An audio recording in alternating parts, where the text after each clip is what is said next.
Welcome into Yahoo Sports Daily. Happy Monday after a jam-packed weekend all across the sports landscape, and we will get into all of it. World Cup action with Taylor Twellman here in just about 30 minutes. Corey Maggette joins the show to talk all things hoops. We're going to talk a little SHEDEUR Sanders with Brandon Perna. So you name it, we've got you covered on today's edition of Yahoo Sports Daily. Coley Harvey in for Jason Fitz today. I am Caroline Fenton. We are one day away, Coley, from the night that we all have been talking about going back to January during the college basketball season of this jam-packed NBA draft class. Darren Peterson, AJ Dybantsa, Cam Boozer, the list goes on and on and on, and we've had the debate for months. Who will be the number one overall pick of this incredibly deep draft class? Who will be the one that the Washington Wizards, maybe, if they decide to stick and pick, will be the one that they take? So we have all sorts of options of things that could go down tomorrow night on the NBA draft night. What will happen with Giannis? That'll throw a wrinkle of chaos into the draft as well. And there's two ways to look at any sort of draft. What will happen and what should happen. So, Coley Harvey, I will start you off with the first question of what should the Wizards do at number one?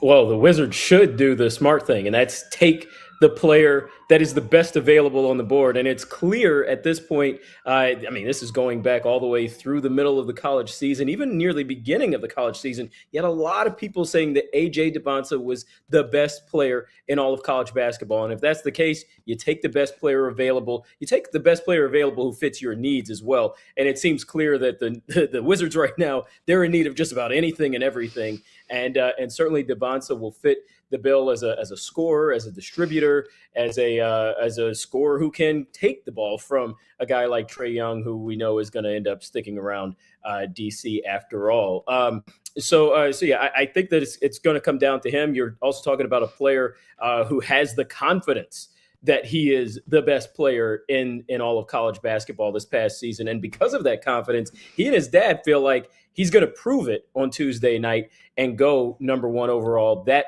would certainly showcase his worth to that BYU team, but also it showcases his worth to the college basketball landscape this past year, and of course what he's projected to do in the NBA. What else should the Wizards do? I think that's really what they should do. But you also have Darren Peterson in the mix, who is a possibility as well. You have Cameron Boozer in the mix, possibly leapfrogging everybody and going number one overall. I don't foresee that happening, but there are some people that think that Cameron Boozer is the best player in this entire draft. So hey, maybe the big man goes somewhere in that mix as well. But what the Wizards should do is do the thing that everybody's been saying they should do for a long time, and that is to go on and take AJ Dybantsa first overall.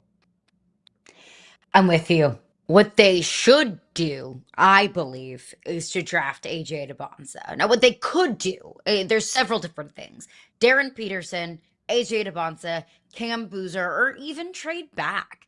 If there's a team out there in the top 3, in the top 5 that looks at one of these guys, or a Caleb Wilson, or a Darius Acuff, or any of those other players that look to be a top 5, top 10 player in this draft, if any team out there views one of these guys as far and beyond the best player, better than any other prospect that we have in this year's draft, well, then I think that team should do everything in their power to trade up with the Wizards at number one. If the Wizards kind of view this draft class as a buffet of riches, of look, Dybantsa's great, but also so is Cam Boozer, but also so is Caleb Wilson, and we're open to drafting any of these guys, and so we could get one of those guys and also collect a player or draft capital to build our team for the future in the process, well, then I think that is a possibility that the Wizards could and should at least explore. So let's just say the Grizzlies say AJ Dybantsa is our guy and it's not even close. If I'm the Wizards, I'm like, cool, I'll trade back to number 3 and let the next best player fall to us. That's, the options of what they could do, but they should draft AJ Dybantsa. Here's why. Everyone has said all of the draft gurus. I went through so many different mock drafts yesterday. I've listened to so much talk about the draft and the college basketball analysis people, and they have said it has come down between Darren Peterson and AJ Dybantsa.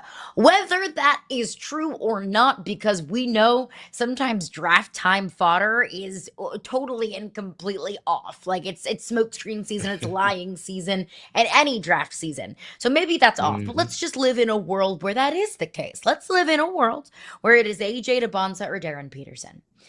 Darren Peterson has enough red flags to me that it would scare me off from investing into him as being the foundation and the focal point and the face of my franchise for the next 10 to 15 years, which is what you would expect a player that you take with the number one overall pick to be. You would hope that that's what the player that you pick at number one overall would be. We saw Darren Peterson take himself off the floor at halftime in games at Kansas. We saw Darren Peterson refuse to take meetings with any other team not named the Washington Wizards.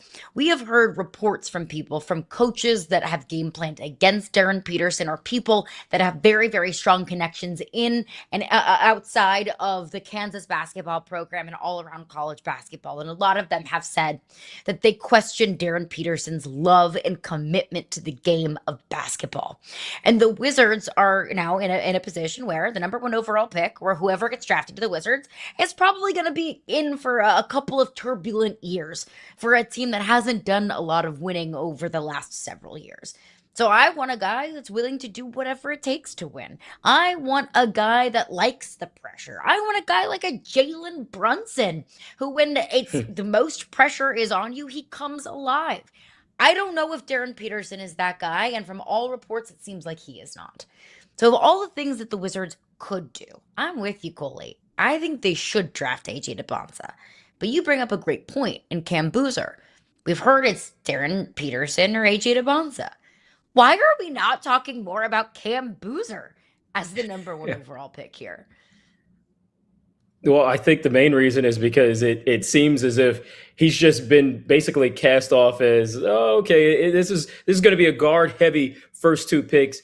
He's going to be the number three pick. It just kind of seems like there's some of that, Yeah. that maybe he's getting cast off a little bit because of what his abilities are compared to these other guys. But also the other part of that, to me, why we might not be talking about him so much in the number one pick is because of what might happen at number two. And I know, while it seems like this is a Dybantsa Peterson battle, that one of those two is going to go first overall, and then the other one's going to go second. Uh, Cameron Boozer, don't forget his dad, Carlos Boozer. And I can't believe that we're referencing his dad as if he is this long ago legend who played in the NBA and also at Duke. But we are. I mean, it's been a long time since Carlos was playing.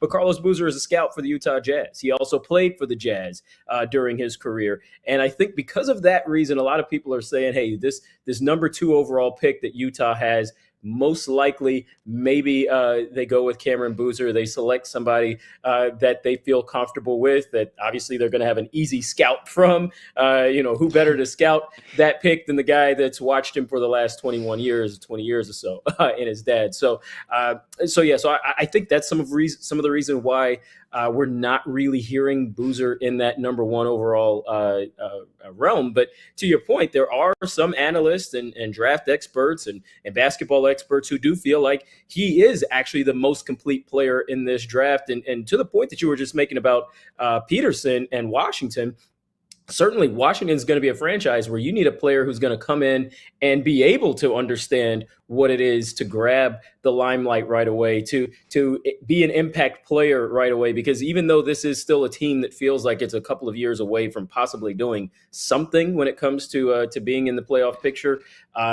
you certainly would still want to be in win now mode, especially if you're able to keep Anthony Davis, you keep Trae Young. You had a top pick in Alex Sarr last year, who's still being molded. You feel like the Wizards are trying to at least do something of consequence in the next year or two, and why not get some player who's going to be well suited for those levels of expectations and those understandings. So, by all accounts, it feels as if Boozer has that makeup. He also, again, is the son of an NBA hero. We'll call Carlos Boozer. so it feels like he has that part of the makeup too to be able to handle the scrutiny that would come with playing for a team like the Wizards right off the bat. So it does feel like he is a player who should be a little more considered for that first overall pick. I'm Mhm. still going to go Dybantsa, but also Peterson. To his credit, you have to tip your cap to him for not visiting another team other than the Wizards. That's his way of just being confident and saying, look, I feel like I'm the best player in this draft, and I want the team that's got the number one overall pick to be the only one that talks to me. Granted, he did talk to teams, of course, during the combine, but since then, Wizards being the only team that he visits, that's just a level of confidence and brashness that I think in some way you do have to also admire. Believe in yourself and bet on yourself all the time. 100%. But you also have to understand that when you believe in yourself and you bet on yourself and do something rather bold in the total and complete confidence in yourself, that can either pay off in dividends or it might go the other side. That you might come across in this case as either I am totally and completely confident in my ability to be the number one overall pick, or look, you just come off as pompous, and it could go either way here for Darren Peterson. That for me, only taking a meeting with the Wizards, maybe in and of itself under a microscope, isn't the worst thing in the whole entire world. But it's compounded with some of the other things that we have heard about Darren Peterson throughout his time at Kansas, that it's just kind of the cherry on top. And look, if the Wizards take Darren Peterson, it's because they believe that all of those things, maybe the things that might look like red flags to me, the things that look like red flags to other people who have evaluated Darren Peterson, the Wizards might look at it and say, we're not worried about it. Because to your point, you don't commit all of that money to Trae Young, or what we believe will be committed to Trae Young, and getting a longer term deal than just exercising his player option. You don't do that if you have plans on winning 5 to 10 years down the road and not 1 to 3 years down the road. You don't do that if you don't have a clear vision for what your team looks like, at least in the short term. And what Darren Peterson would be walking into if he is in fact the first overall pick.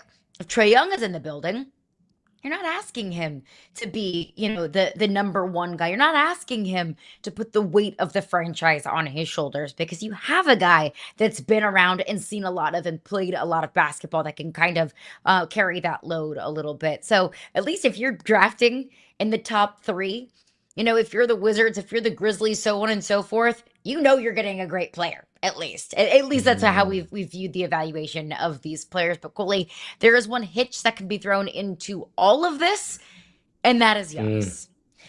The thing that we've been talking about for, it feels like years, could maybe come to fruition on draft night, and that is a Giannis Antetokounmpo trade outside of Milwaukee. Will that steal the spotlight on draft night? I feel like, granted, we're starting to hear a lot more conversation and chatter this morning, so maybe something will heat up throughout today and into tomorrow. But I feel like at this point, we would have already had this draft take place. This trade take place. This would have happened in the last couple of days. It would have happened possibly today. Of course, we still have a long way to go throughout this day in order for that to occur. I mean, I just think about last night in the NHL. You had a massive trade blockbuster with Brady Tkachuk going down to Florida, just days before their draft was going on. So it feels like this is something that should have happened already if these parties were as interested in Giannis as it seems like everyone wants to say they are. But again, we've been talking about this, to your point, for years, about Giannis going somewhere else and landing somewhere else. So it'll remain to be seen if it happens on draft night. But I will say, if a trade does take place in the first round, AJ Dybantsa, Darren Peterson, Carlos Boozer, Cameron Boozer, whoever, it doesn't matter. This is going to end up trumping all of that. This is going to be the number one storyline in the NBA if a trade goes down draft night involving Antetokounmpo. And I certainly know what we're going to be talking about in the lead conversation tomorrow and Wednesday. It's going to be spicy, and I'm here for it. The NBA draft needs a little bit more razzle dazzle, and this one, no doubt, will deliver. And we have got you covered, because on Tuesday night, Yahoo's 2026 NBA Draft Live coverage begins at 8 o'clock Eastern Time across the Yahoo Sports Network. I mean, we have a star-studded cast. Look at that. Kevin O'Connor, Ice Young, My Girl, Tom Haberstroh, King McClure are live at our Yahoo Sports studios in New York City. It is going to to be an absolute blast. You're going to be smarter. You're going to have fun. You're going to show up to the water cooler on Wednesday sounding like an absolute basketball savant because we've got 4 of them on full display at the desk tomorrow night. So make sure to check that out. 8 o'clock Eastern time tomorrow night ahead of the NBA draft. But let's keep it going. We'll switch over to the women's side because we had a big time result on Saturday night in the WNBA. Is it panic time for Indiana?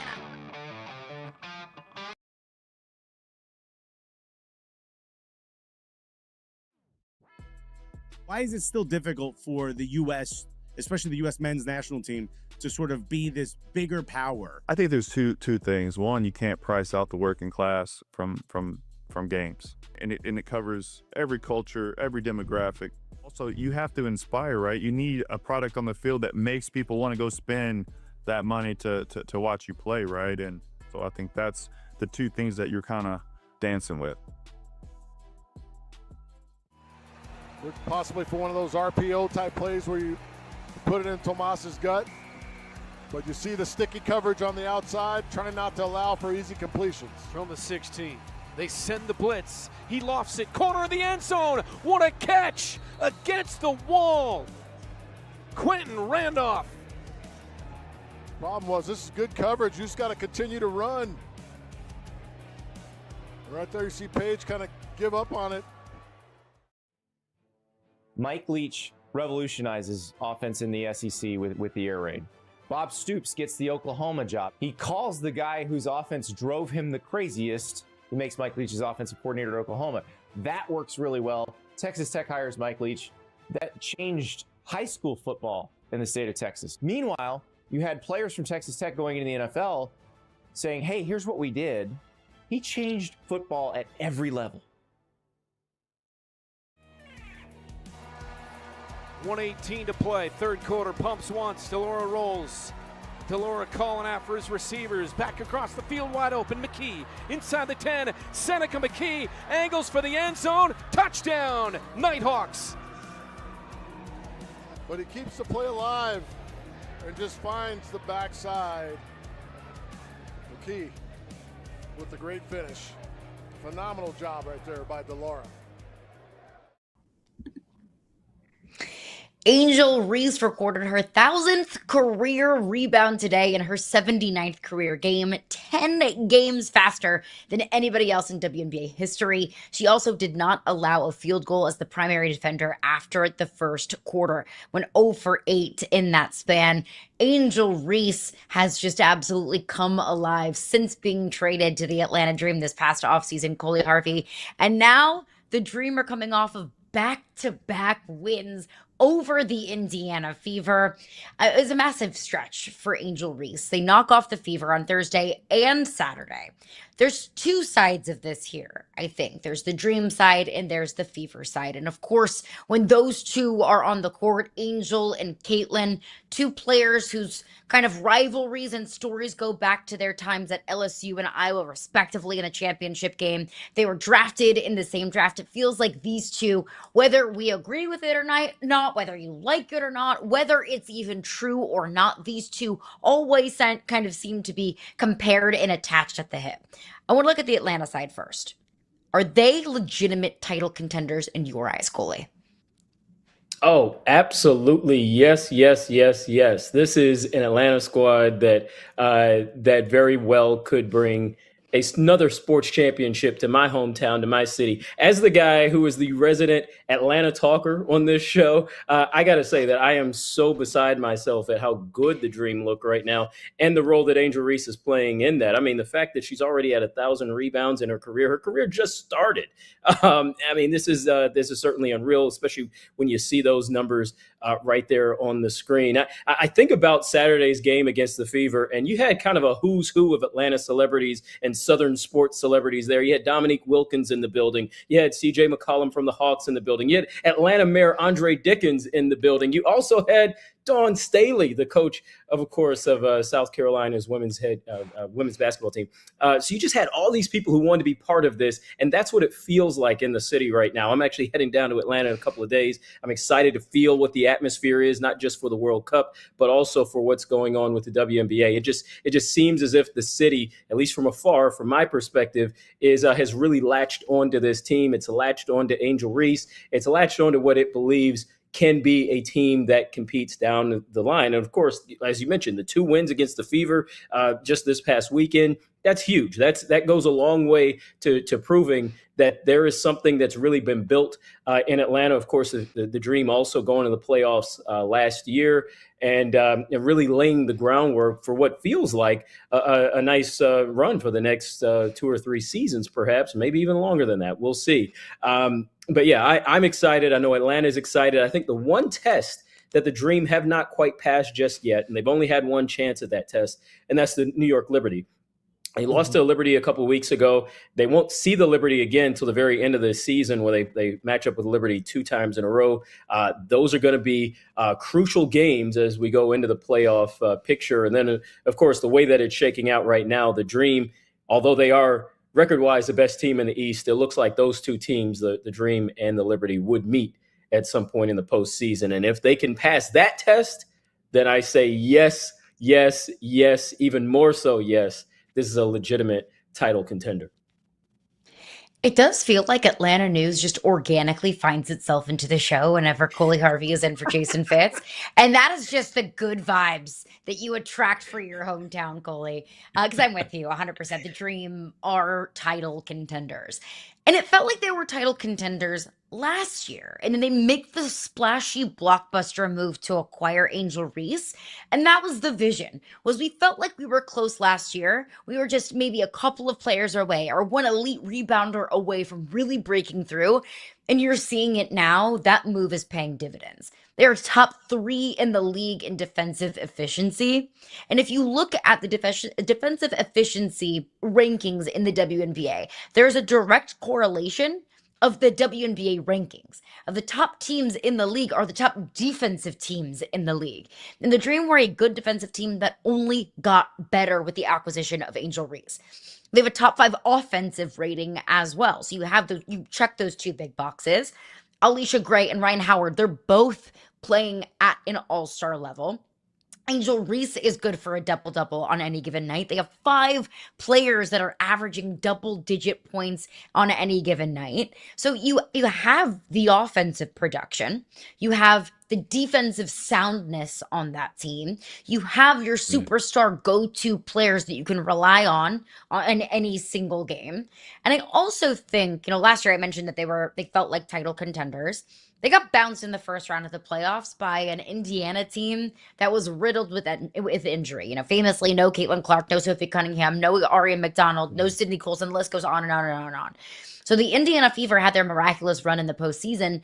I almost think, in a way, getting an early exit in the postseason last year was a learning opportunity for the carryover players from last year's team. It was maybe a slap in the face kind of come to reality moment that has maybe fueled them going into this season. But that brings us to the other side of this conversation, Coley, and that is the Indiana Fever.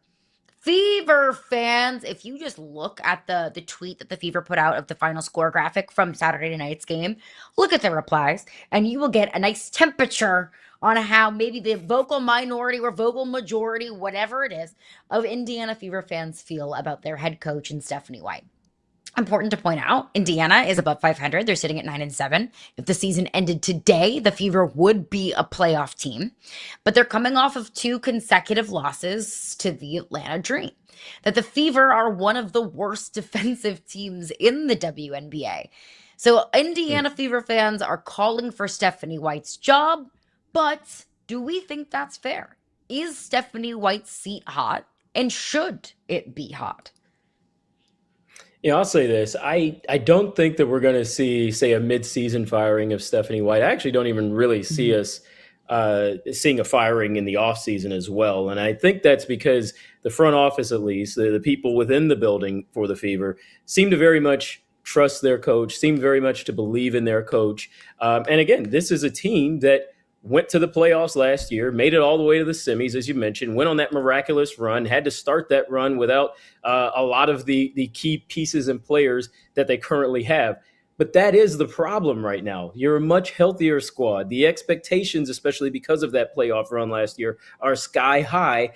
And even though they are sky high, there is this belief, there's long been this belief this season, that there would be some level of matching those expectations. And this team has just, it has not matched them. It has been grossly underwhelming at times throughout this season. And then you add on top of that the issues with team chemistry, the rumors that the team has needed to have a couple of meetings to get all on the same page, that there's been some little infighting. You see them on the screen, Stephanie White and her big star, Caitlin Clark. We've seen the videos of the huddles where they've been kind of jawing at each other. Now, Caitlin's a very competitive player, and that some of that is just that competitive spirit and competitive edge coming out. But is there something more there? So that's, unfortunately for the Fever, those are the questions and the question marks that are really following this team and following their coach. And especially when you get the off court, so to speak, the events that don't really tie directly to basketball dominating the headlines. Of course, you had a reporter who we talked to who had his credentials revoked from the team for reporting something that was accurate about Caitlin Clark's injury. When you have those types of things that dominate the storylines and the headlines of a team, it falls on the coach. The coach's job is to make sure that the external doesn't become the big thing or the main thing. And unfortunately, in the Fever's case, those things have been the main thing this year. That's been mostly of what we've been talking about. We've been talking about their underachieving and how they haven't quite come to the fore. So for that reason, to me, Stephanie White's seat probably should be hot. But again, I go back to what I said before. I just don't think that the front office, unless something catastrophic happens between now and the end of the season, I don't foresee the front office actually saying, okay, we need to pull the plug on this because this isn't working. But again, I guess I also caution myself in that because the star of the show is not Stephanie White. The star of the show is Caitlin Clark. And if Caitlin Clark has an issue with her coach, then that would certainly be the signal that something could be to come. But we won't know that unless Caitlin Clark herself says it, and she certainly would not hang her coach out to dry like that. Yeah, she definitely wouldn't say anything publicly. If there was a conversation that was going on behind closed doors with Aaliyah Boston and Caitlin Clark, the foundation of that Fever team, that's a completely different story. But if there haven't been those conversations that have been had across, behind closed doors, then I definitely don't see Stephanie White losing her job anytime soon. Now, when we talk about hot seat, there's varying degrees of heat. That I think you can be on the hot seat and you are so uncomfortable, it is so hot that you might get fired tomorrow.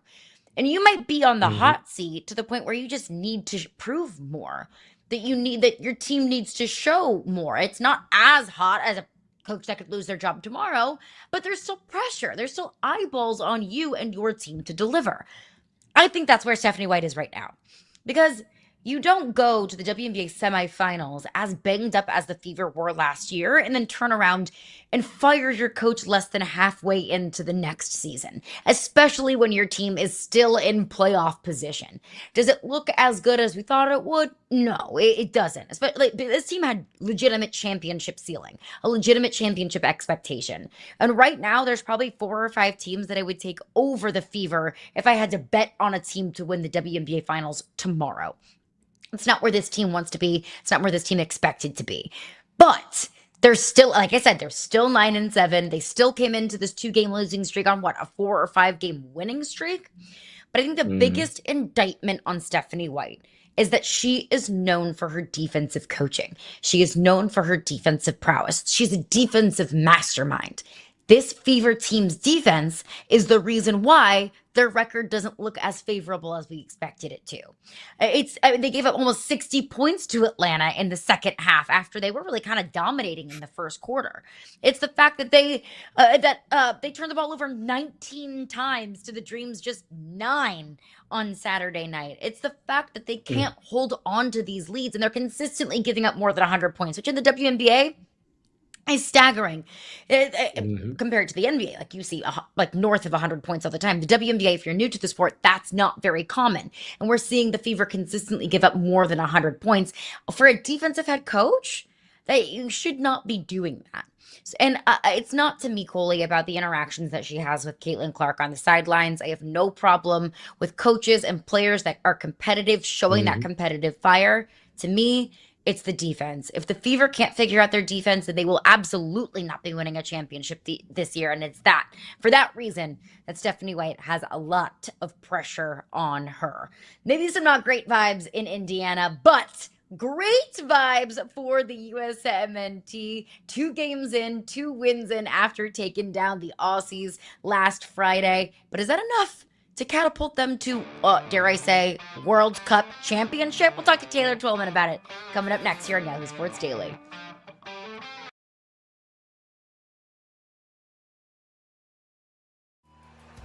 Possibly for one of those RPO type plays where you put it in Tomas's gut. But you see the sticky coverage on the outside, trying not to allow for easy completions. From the 16, they send the blitz. He lofts it, corner of the end zone. What a catch against the wall. Quentin Randolph. Problem was, this is good coverage. You just got to continue to run. Right there, you see Paige kind of give up on it. Mike Leach revolutionizes offense in the SEC with the air raid. Bob Stoops gets the Oklahoma job. He calls the guy whose offense drove him the craziest, who makes Mike Leach his offensive coordinator at Oklahoma. That works really well. Texas Tech hires Mike Leach. That changed high school football in the state of Texas. Meanwhile, you had players from Texas Tech going into the NFL saying, hey, here's what we did. He changed football at every level. 1:18 to play, third quarter, pumps once, Delora rolls. Delora calling out for his receivers, back across the field wide open, McKee inside the 10, Seneca McKee angles for the end zone, touchdown, Nighthawks. But he keeps the play alive and just finds the backside. McKee with the great finish. Phenomenal job right there by Delora. I think Darius Acuff is by far the best point guard in this draft. I don't think it's a close second. And I think Acuff is different. Acuff can get a bucket. Acuff can pass the ball. And he has this confidence. He has this confidence it's not arrogant. It's not cocky. It's a surety in himself that you need to be successful at this level.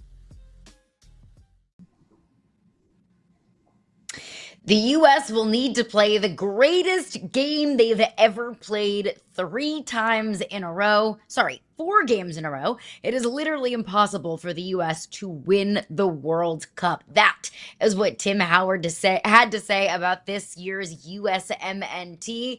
Okay then. All right. He said it is literally impossible. So let's ask Yahoo Sports World Cup analyst Taylor Twellman his reaction to Tim Howard's quote. Taylor, thanks for being here with us. Happy Monday.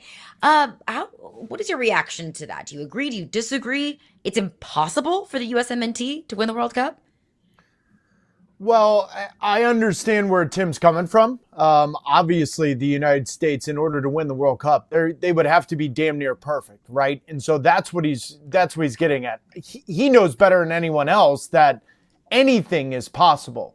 So he made 16 saves in a game, and if Dempsey or Wondolowski scored in 2014, they pull off what a lot of people thought was impossible in beating Belgium. But what he's trying to say here is that for the United States to win, you don't want to put the cart before the horse right now, because what we've seen against Australia, what we've seen against Paraguay, that is not what they would see in the latter stages of the World Cup. But I remind Tim and others, Greece won the European Championships in 2004, and they didn't do it by being perfect. And so there's a lot of nuance to the way this can go. The United States could be good, their opponent could be bad, but to have it happen 4 games the way Tim is saying, you are talking about pulling off the damn near impossible. And that is what he's getting at. I just think anything's possible. Look at, Miracle on Ice and Leicester City in the Premier League. We've seen some upsets in sports, so it's not impossible 100%, but it absolutely is a long shot. Yeah, that's the beauty of sports. Now, Taylor, that quote was from the podcast that Tim has with Landon Donovan. Could there have been some maybe reverse psychology going on right there, or do you think it was something else? No, I just think it's Tim giving his honest answer. And that's why I think Tim, listen, I've known Tim since he was 17. I've known Landon since he was 16. So those guys on that podcast now are just using that as their platform to give their honest opinion. There's no real agenda there, never has with Tim. Tim's just going to give his honest answer. But I go back to the Greece winning Euros in 2004. Just so you guys know, before the tournament started, it was like 160 to 1 odds that they would win. That is as close to being impossible in a European championship. This is the World Cup where you throw in South American countries, African countries. And so winning the World Cup is definitely a long shot, but I just want to remind everyone, anything can happen. Anything can happen. So I'll ask you this. Messi and Argentina play Austria today at 1 o'clock Eastern time. What would create a bigger reaction globally? Is it Messi and Argentina winning a second consecutive World Cup and further solidifying his GOAT status?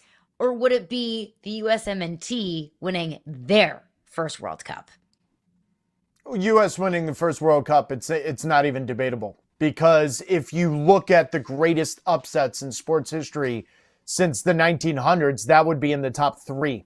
And it's not even debatable. It really isn't. Now, listen, Lionel Messi's considered the GOAT. He is the GOAT. And to win back-to-back World Cups is very, very difficult. And so I'm not saying that's going to trump that. But for the United States to win the World Cup, that also means Argentina and Messi had to lose at some point along the line. So, the greatest news story would be, the bigger news story, I should say, is the United States. But I think the likelihood of Argentina and the way that they played the first game, the way that Messi looked, the fact that he could become the all-time leading goal scorer in World Cup history later on today, make no mistake about it, that's going to be a headline. Yeah, that's a big part of the reason why I can't wait to watch this game myself. Now, speaking of GOAT status, it seems like last week things couldn't have gone differently for Messi and Ronaldo. So humor me for a second, Taylor. When someone asks you about the GOAT, which one of those two guys, Ronaldo, Messi, what's your reaction? Who do you say? Who do you pick in that spot right now? I also think it's one of those useless questions. And I've said it is a question that makes no sense to me. Both players have scored over 900 goals. This is what we do in the media where you're like, first off, they're two very different players. They're very different personalities. But why can't we just appreciate the fact that these two played together? If they were in different generations and different eras, guys, the likelihood of ever getting this again is very slim. And I don't think people fully understand that. Pelé came, Johan Cruyff came, Maradona came. They weren't in the same generation. They weren't at the same time. The fact that we've gotten Cristiano and Messi at the same time is a gift unlike anything of itself. Here's how I would answer that question, and I've answered it every single time. Cristiano calls himself the GOAT. Messi does not. Yeah. That's a very fair point. I'm just like, in all of you and other media sports, like we do this with LeBron and MJ. MJ's never came out and said he's the GOAT. Because he knows it. He is. But we have to. And so maybe it's the social media era, whatever it is. But I just, that when we want to debate this, and we often have to, Messi's never once called himself the GOAT. Ever. Messi is soccer. He is everything. He's the alien. And listen, Ronaldo's top 4 greatest players ever. Top 3. Great. But I just find it exhausting that and I thought Thierry Henry and Zlatan were brilliant when they were asked this question. Why does it have to be either or? When you say the GOAT, there's just an appreciation for Messi, 900 goals, 800 assists. That's unlike anything we'll ever see again. And when you bring up the comp between LeBron and Michael Jordan, and anytime we have a GOAT debate, of course, that's the one that comes up. To think about a world where Michael Jordan and LeBron James were playing at the same time Right. is just incomprehensible, but we're getting that in soccer. So yeah, to your point, can we just appreciate it? We just always have to be a debate. But you bring up Ronaldo. He and Portugal play Uzbekistan on Tuesday. Do you expect them to bounce back after a draw against DR Congo? It's a difficult one. This is an interesting conversation, and in large part because the last 10 major tournament games for Cristiano Ronaldo, he's got 0 goals from the run of play. 0 goals. That's over 1,000 minutes. And so I raised this question about 8 months ago, and obviously everyone on social media loses their mind. But if you really look at this Portuguese side, you can make an argument it's the best midfield in the world. But there's a fluidity, a mobility, an uncertainty with how they play. Cristiano is not the same mobile player that he was at 35, 36. There's not a ton of fluidity to how he is. He's very predictable with his movement. He's very predictable where he's operating on the field. I think he should be coming off the bench. He should be their super sub. Now, he can't accept that role. We all know that. And Roberto Martinez is not going to give him that role because we've already seen that. But I'd argue with anyone that right now Portugal would be better with Ronaldo coming off the bench. And the proof is in the pudding. What I saw in the opening game is not Ronaldo's fault. But the problem is that the way the other players want to play, they need a little bit more mobility, fluidity, and unpredictability with movement off the ball. His 4 games going into the World Cup, he had less touches than the opposition goalkeeper. Less touches than the other team's goalkeeper. It's not like I'm using stats to try to help what I see with my eyes. That's where this gets interesting. I still think Portugal is a very good team. I've had them as one of these outside the top 4 that could do something. But I think it's got to be with Ronaldo coming off the bench, and I don't know if they'll do it. Wow, that's a crazy stat. Unreal stat. Now, over the weekend, we saw Spain, the Netherlands, Germany, Japan, all of them come away with wins. Who was more impressive in that? Whose win was more impressive to you? Spain's the favorite coming into this, and we saw the Spanish team that we expected. We saw the Spanish team that's the reigning European champions. Lamine Yamal is ridiculous. It's unlike anything I've ever seen, maybe other than Messi, right? And there's going to be this parallel with him and Messi in Barcelona, and the fact that they are the same exact age when they scored their first World Cup goal. He got his the other day. I like the Dutch a lot. I think the Dutch center backs really give them the ability to win a game based on their defensive prowess if needed. But the Spanish team was operating at a high cylinder. And if Lamine Yamal is that guy, we haven't seen since late April because of his injury, then we've got ourselves a real tournament. The best part of this World Cup up to this point, and what is it, Monday, June 23rd, 22nd. When you think about this, the stars have delivered already. And today we're going to get Messi, Mbappe, and Erling Haaland. Yesterday we got the Dutch, we've got the Spanish. All the big teams are kind of coming there. We knew it would be with 48 teams. So the tournament won't kick up a notch until the knockout stage. But my word, the big names are delivering early on. Which is, I think, one thing that we all love about the World Cup, the stars doing star things. And the other thing that I love about the World Cup is, 1, learning about new countries that I'd never heard of before, and 2, falling in love with stories of maybe individual players or teams.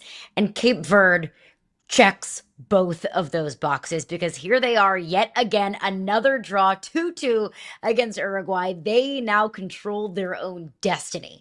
Is Cape Verde this World Cup Cinderella? For the general public it is, but they would have qualified for a 32-team tournament anyways, right? So I just want to make sure everyone knows that in their Africa World Cup qualifying, they would have qualified. And so, but again, they're not a big name. Again, they have a bunch of names from Europe that maybe had this, in order to qualify to play for them, they had to come a different route. And so the reality is, yeah, sure, the general public is looking at a map going, where are they? Who is this? But for anyone that's followed, the individual players throughout Western Europe, throughout the United States and MLS, as Steven Barrero's on that team. You look at it and say, hang on a minute. They've got some real good individual players. Now, collectively, they've come together. Their goalkeeper's a fantastic story. He had 50,000 followers. Now he's over whatever the number is, 20 million or whatever the number is. It's absurd. It's crazy. So the general public, I would answer that question, yes. But for anyone in football, soccer, we all kind of knew that they were going to be decent and good. I just think they're a little surprised that they've got, 2 points in the first 2 games and controlling their own fate, as you said. 50K to 15.3 million followers. My goodness, he's taken the world by storm. You can follow him on Twitter at Taylor Twellman. Taylor, always appreciate your insight. We'll catch in with you on Wednesday. Appreciate you for stopping by, my friend. We'll talk soon. Thanks, guys. Awesome. Thanks, Taylor. Taylor Twellman, always making us smarter soccer fans.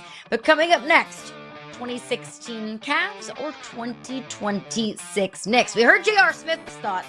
We'll give ours.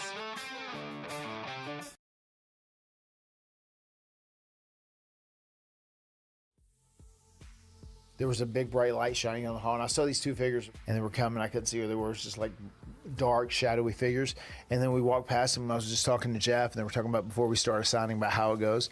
And then grabbed me from behind. He's like, hey, he says, you're not even going to say hello to me? You're doing that? And it was Taker. I said, I had no idea it was you, but that's so cool. It's so good to see you, man. I gave him a hug, and I said, man, I got to tell you, I said, I'm super excited for you, man. Are you excited for Dave Meltzer to give you the Booker of the Year award? And he said, shut up, Myles Garrett traded to the Rams. They're trying to live in 2 worlds where they've got an eye on the future with the quarterback they took this year, but also clearly maybe more than any other team we've seen, trying to push here for a Super Bowl, which God, the burden of expectations is going to be tough on that team this year. Like it is, sometimes I kind of roll my eyes at the Super Bowl or bust idea, but this really is like, that's it. Like Super Bowl or bust. Everything else it would be a failure of a season. Got to get a touchdown on this possession. Stepping up Garrett. Garrett surveying. He wants it all. End zone Flavors is there. No but it's way. pulled away by No Cook. way. Cook pulled it out of the No air way. and out of the hands of Flavors for a Northern Arizona touchdown. Way. That just happened. In my mind, I'm thinking INT, ball game's over. Marlon Cook says, give me this. I need it. I grew up in Colombia, so soccer was our life. We grew up watching it, during the weekends. We all would go to the stadium, whatever. When I moved to the United States, I kind of lost that, passion for it. But I wait for the World Cup, and then I'm back. You remember what happened in '94? No, I remember. I didn't know if you were going to bring it up, but I remember. Yeah, the U.S. No, obviously I'm not won. going to bring it up. I'm just saying. No, nobody brought it up. Nobody brought it up. We're not even talking. J.R. Smith says the 2016 Cleveland Cavaliers championship team will beat the 2026 New York Knicks championship team. I did not know that they had a game scheduled, but it's a fun hypothetical scenario that was brought up by J.R. Smith on social media over the weekend. And that 2016 Cavs title team has been partying, been boozing it up in San Tropez after their golf trip. The Instagram stories have been flowing. They have been having an absolute blast. I'm just waiting for my invitation, Coley. Probably got lost in the mail. But J.R. Smith said that unequivocally, no doubt in his mind, the 2016 Cavs would beat the 2026 Knicks head-to-head. This is my favorite kind of hypothetical scenario. Do you agree? Yeah, well, first of all, if they were to play right now, then yes, I'm going to say the 2026 Knicks are going to beat the version of the 2016 Cavs right now. But no, these teams will not be playing. In the hypothetical world, though, when we talked about possibly talking about this, Caroline, I wanted to just, bash the old heads down there, and I can call them old heads because I'm about the same age as some of them, many of them on that team, that 2016 team. I really wanted to bash them and say, put down the bottles, stop partying, get back to reality. But the more I dug into this and I started thinking more about this, I say, yeah, I agree with J.R. Smith. I mean, that Cavs team was really, really special. And what made it so special was the talent and the pieces that it had there. And this is not to take anything away from the Knicks. The Knicks certainly have their right set of talent and pieces all in place all throughout that roster. But you're talking prime King James. I mean, we just talked with Taylor Twellman about the GOAT debate in soccer. And there's no question that LeBron James is in that conversation in the NBA. And you're talking about prime LeBron that can chase down anything and anybody. You know, we talk about the chase down that really got them going when they were down 3-1 in that series and basically got them right back into that series and eventually won the championship for them. We're talking about a Golden State team that they're playing that was one of the dynasties, you could argue, in NBA history, one of the best teams in the entire history of this league, and they came all the way back and beat them at that time when they were in their prime. We're also talking about a team that has a guard in Kyrie Irving who could, at that time, do anything and everything that Jalen Brunson just did in these finals, whether it's distributing or scoring and turning it on late in the game if he had to. So I just look at the entire piece. Oh, and then the bench. Oh, my goodness, the 2016 Cavs, they were deep. You know, I mean, you had guys like you had Anderson Varejao, obviously, in the low post. You had Channing Frye, who was still serviceable at that time, coming off the bench. You had a lot of key and deep names on that Cavs roster that, to me, the whole body of it put together, if these teams were able to face off, the 2016 Cavs end up getting it done. And then, again, this is not to take anything away from the Cavs, from the Knicks. This is a Knicks team that just last week I had a chance to go into the city and see the parade. I was right there on Broadway, thanks to my friends at Nike for allowing me to be in an office and actually look down and see the crowd. It was awesome, an unreal experience that I will never, ever, ever forget in my life. But this 2026 Knicks team is not the same as that 2016 Cavs team. I'm not going to say that that this is a 4-game sweep. This is definitely going to be a best of 7 series. And because of that experience of going all the way down, to the very end that the Cavs had to do in their championship, I think ultimately they get the job done. So I don't know. That was a little more passionate of an answer than I thought I was going to have on this particular subject matter, but that's where I'm going. But that's where we get the most passionate, these hypothetical scenarios that'll never play out, but they're just in our heads and in our debates, and that's what we love about it. But elite parade watching from you, because if you have access to a restroom, automatically a much better parade experience than anybody else that was standing there in adult diapers because they didn't have access to a restroom for like 8 to 10 hours. I feel like I was opposite you. I was watching J.R. Smith's response like, oh, it wouldn't even be close. Peak Kyrie, peak LeBron. Who's guarding LeBron? Who's guarding K-Love? I'm like, yeah, you know what, J.R. Smith? You're right. Who in the world was stopping that team? But then I thought a little bit more about it. While I was totally in on the 2016 Cavs, I was like, wait a minute. Let me take a step back and actually break this down. And actually, think about who's stopping Jalen Brunson on that team? Because they played the unanimous defensive player of the year, 7'5", doing stuff that we've never seen before, Victor Wembanyama, and they still couldn't stop Jalen Brunson from dropping 45 in a championship clinching game 5 type of game. Jalen Brunson still averaging 30 points a game against the defensive player of the year. Who's going to stop or limit LeBron, Kevin Love, Kyrie Irving? I don't know, Mitchell Robinson, OG, Mikal Bridges, Karl Anthony Towns, because they were able to do that to the Spurs. They were able to do that en route to a sweep against the Philadelphia 76ers and the Cleveland Cavaliers. So even though I still would take the 2016 Cavs, because if you give me peak LeBron and peak Kyrie, then I will take that team against pretty much any other team. It was still a lot closer than I initially thought, and I think still a lot closer than maybe J.R. Smith painted it out to be. And of course, J.R. Smith is going to ride or die for his guys. Of course, he's going to take his 2016 championship team over any other championship team. But I think it is much closer than maybe I initially thought. But I do love the parallels between these two teams. Two teams that kind of came back from improbable journeys, coming down 3-1 against the Golden State Warriors for the Cavs. And then for the Knicks, coming back from down, 24 against the Cavs in game 1 in 2026, coming back from down 29 against the Spurs. This Knicks team, nobody really thought that they were legitimate title contenders. So I love the improbability of it all, and it kind of made me think like this 2026 trip for the Cavs made me think of what the 2036 trip is going to look like for this Knicks team. Like Josh Hart is going to make sure that the drinks are flowing when they're in San Tropez or whatever, fancy pants trip they're going to take. But, when we look at the improbability of it all, which do you think had the more improbable run? Was it coming back from down 3-1 in the finals, or was it what we saw the Knicks do this past season? The most improbable, I would say, is the Knicks, and it has nothing to do with the finals themselves. It has everything to do with what you just mentioned, the lead up to the finals. I mean, this was a Knicks team that, don't forget, we were just talking on this show back in April about whether Karl Anthony Towns could actually be part of this rotation.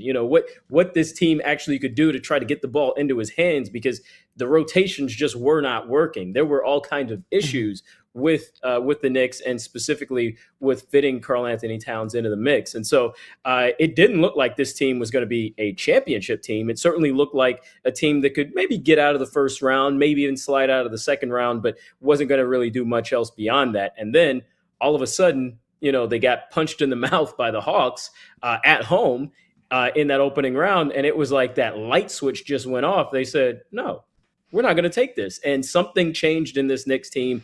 And so that's where that improbability became such a possibility. They just demolished everybody that they played after the Hawks won that game. I mean, I think they lost, only 2 games after that for the rest of the playoffs. Just a really unreal performance from that Knicks team from there. But when it comes to improbable and impressive, I think those are 2 different terms. And I would say the Cavs run in 2016 was more impressive, because I'm specifically looking at the finals in that sense. I mean, to come back from down 3-1, and also coming back from 29 points down, and honestly coming back every game of this finals for the Knicks this past year. I mean, that speaks a lot to what they did, but also speaks a lot to what the Spurs were not doing, how deficient they got defensively in the third and fourth quarters of really all 5 games, even the game that they did win. But in this case, the Knicks the Cavs were truly down to their last hope, their last gasp, and they come up with 1 win, they come up with another win, they come up with 1 more win, and end up winning that championship in 16. I think that's more impressive to me, again, because of who they were playing in the Warriors, and just what that Warriors team represented at that time, and what it will always represent, that era of Curry and Draymond Green and Klay Thompson, just what that represents. And then also, it's impressive because of what LeBron James was doing in his prime. I mean, in that playoff series, in that final series, he was averaging 30 points, 11 boards, and 9 assists, 30 points, 11 boards, and 9 assists a game in that finals. And so the fact that he was able to showcase himself that way, get that double-double, almost a triple in that finals was just unreal. I mean, he was playing on another level, just otherworldly.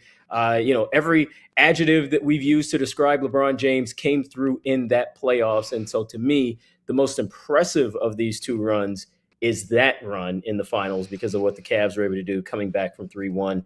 But the most improbable run is certainly the Knicks out of these 2, because they were not supposed to be in this situation. But again, I'm glad they were, because I had a chance to check a crazy item off my bucket list. Never thought I'd be at a championship parade in New York.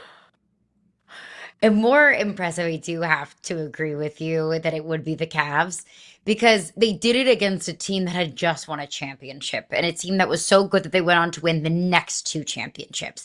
Versus the Knicks, it doesn't take anything away from their championship, but they were playing a young team and a superstar in Victor Wembanyama that had never played in the postseason before. So I think that's an important context here. But more improbable, no doubt, it's the Knicks. When you have prime Kyrie and prime LeBron, don't tell me that your run was improbable. Okay. Both impressive, both fun, both absolute blasts of championships to look back on. But you know what else is fun? It's catching up with our friend Brandon Perna. We're going to feel the Pern coming up next.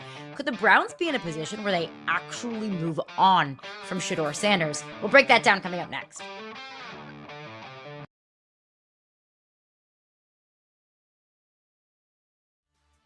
Do you have any advice that you could give to Christian Pulisic about how to handle this World Cup? I think if he can find a zone where he is that kid again, that is on the field with his buddies, and these are his buddies, this national team, these guys are close, and just understand not overthink the opportunity and the pressure and the home World Cup, but be like, what a privilege it is for us to be on this field right now representing the United States. He's gotta lock it in. Right here, under 8, down by 3. It's one of the best teams, if not the best team in the league. Fired, caught, open space in front. Karan Ashley still on his feet inside the 5, touchdown!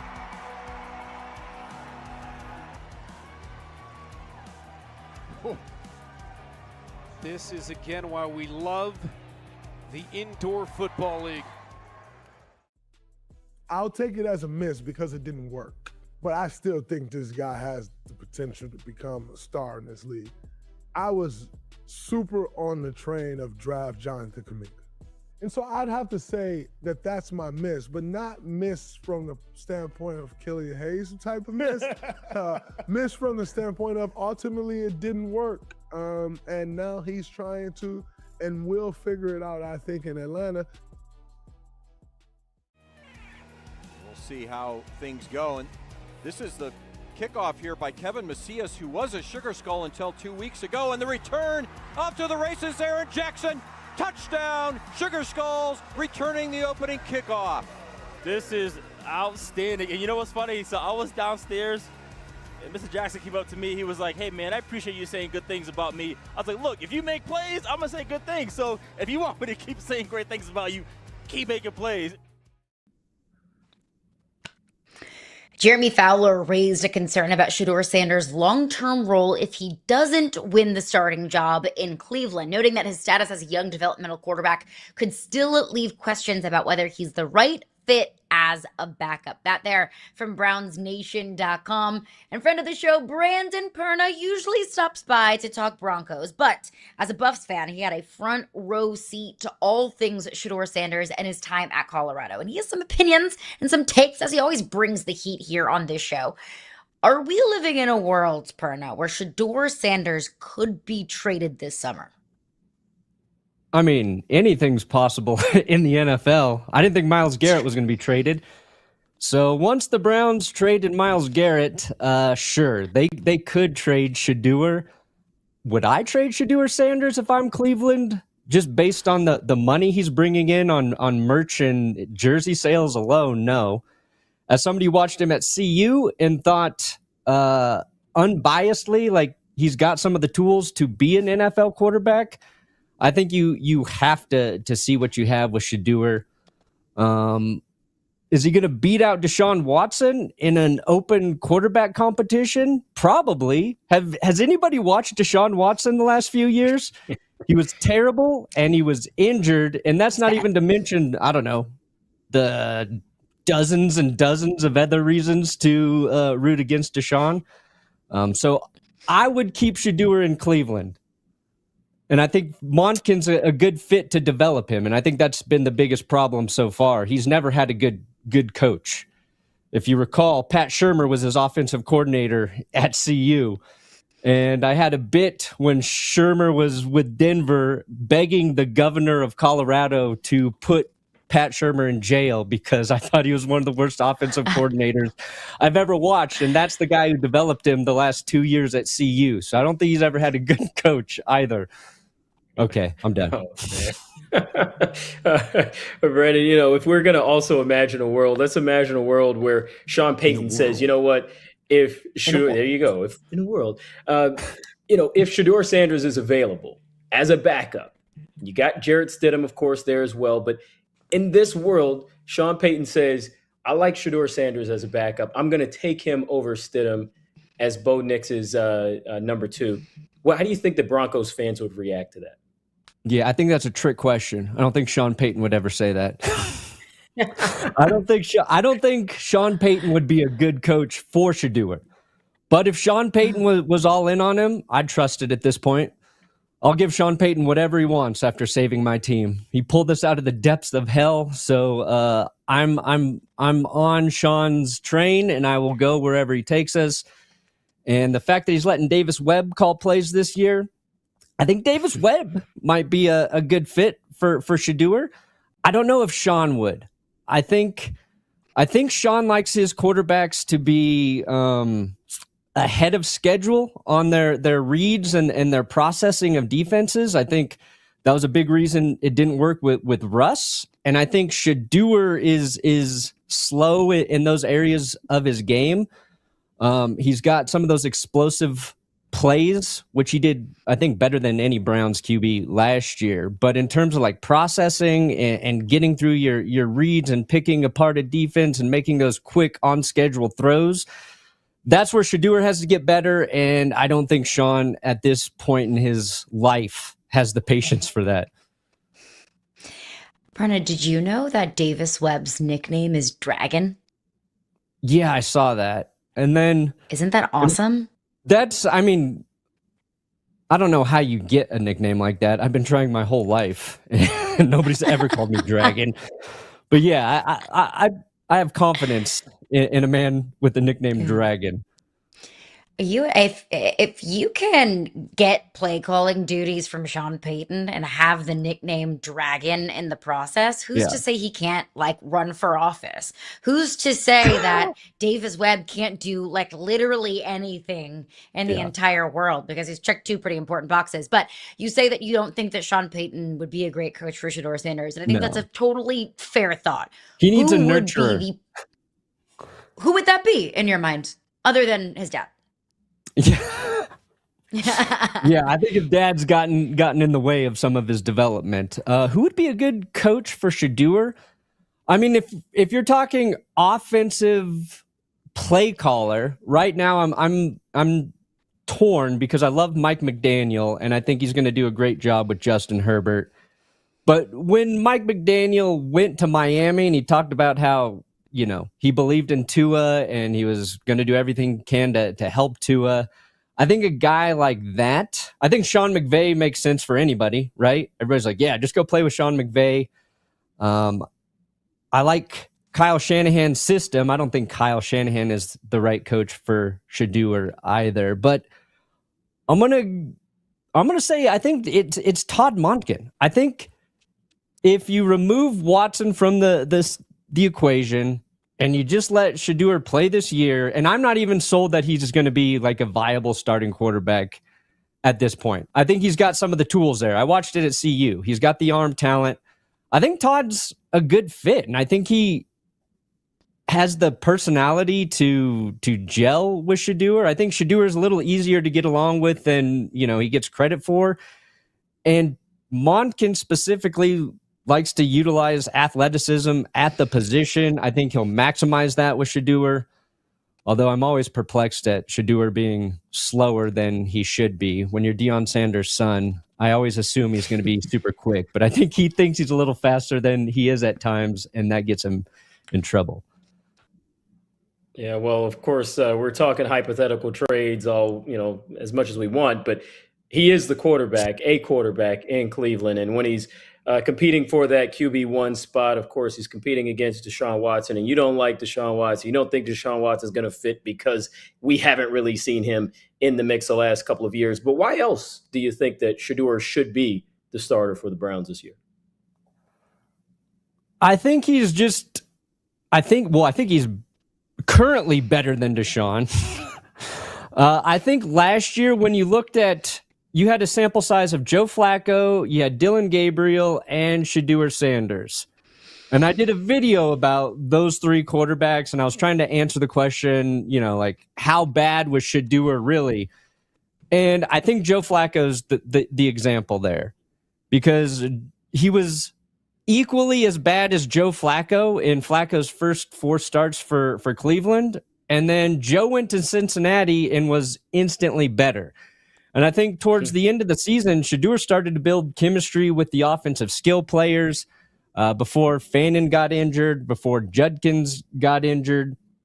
I think he was betrayed a little bit by Jerry Jeudy and some horrific drops, and that's something Broncos fans can relate to as well. So I think SHEDEUR started to maximize the talent from the skill positions. We know the Browns' offensive line was bad last year as well. I mean, they've got an entirely new offensive line right now. I'm not sold that that's going to be good right away. When you swap out 5 guys, that doesn't give me a lot of confidence. But Flacco was good in Cleveland. Everybody loved the Joe Flacco experience. It got Stefanski another Coach of the Year.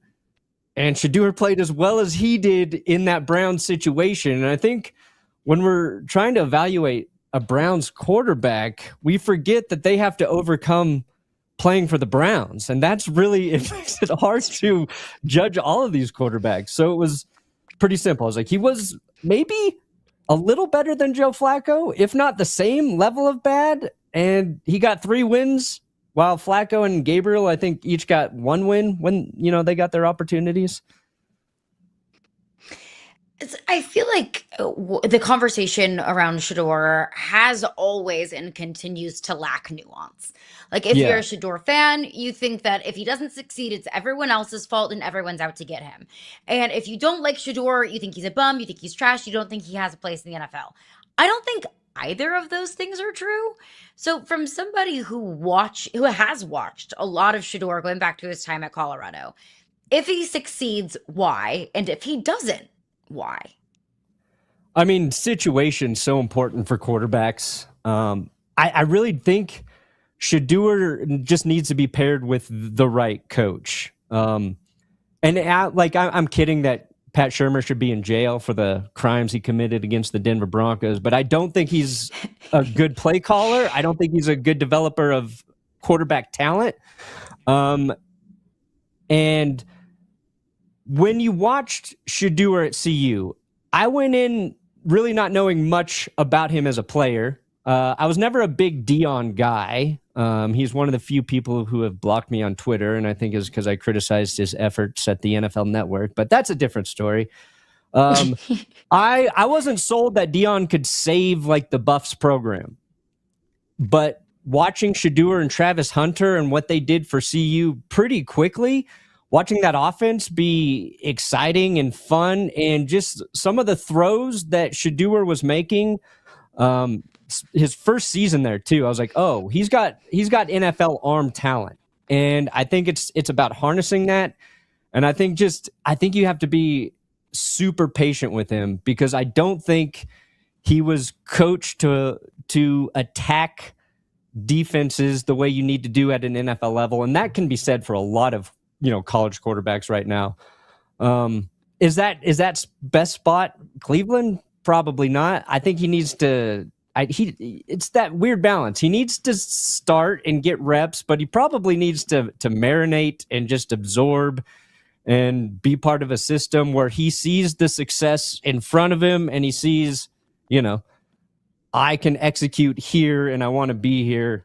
And I don't know where that is, but if I'm a Browns fan, you're in a spot where I think you just want to see him start all season, because if it doesn't work out, then Cleveland will be in a position, both with this upcoming draft and it being quarterback loaded and finally being off the Watson contract, they can reset, and then SHEDEUR can get a chance somewhere else. When it comes to those 2 quarterbacks and possibly being sent somewhere else, being SHEDEUR and Deshaun, which one of them right now do you think would draw a greater trade haul? SHEDEUR, I mean, if you have a conscience, you're trading for a guy, you go after SHEDEUR. I don't know who would SHEDEUR Sanders being traded wouldn't surprise me. He's a young player. There's, I think what NFL executives and GMs love more than anything is the question mark of who this player could be. Deshaun Watson, I think he's way past his prime. I don't think there's a lot of guessing in terms of how good Deshaun can be anymore. And I don't think as a GM you want any of the baggage that is attached to Deshaun Watson. So it's what a day 3 pick you're going to give up to acquire SHEDEUR Sanders, who at one point was considered a first-round talent. That narrative kind of got twisted after he fell to the 5th. But I think upside, you go SHEDEUR. And monetarily, you go SHEDEUR. And if you're the Browns, that's probably why you don't want to give him up. You bring up, jail for crimes against football and humanity. I think any GM who would trade for Deshaun Watson deserves to be in jail alongside Pat Shurmur for all of the crimes against football humanity. Anyone who trades for Deshaun Watson is maybe on the Cleveland Browns payroll, because I think that would be absolutely positively loony.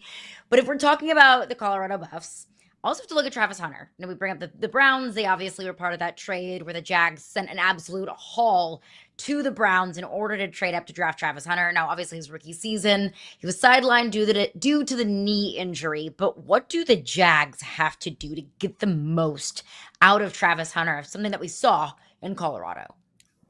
Yeah, I think they're thinking about Travis Hunter the right way heading into this upcoming season.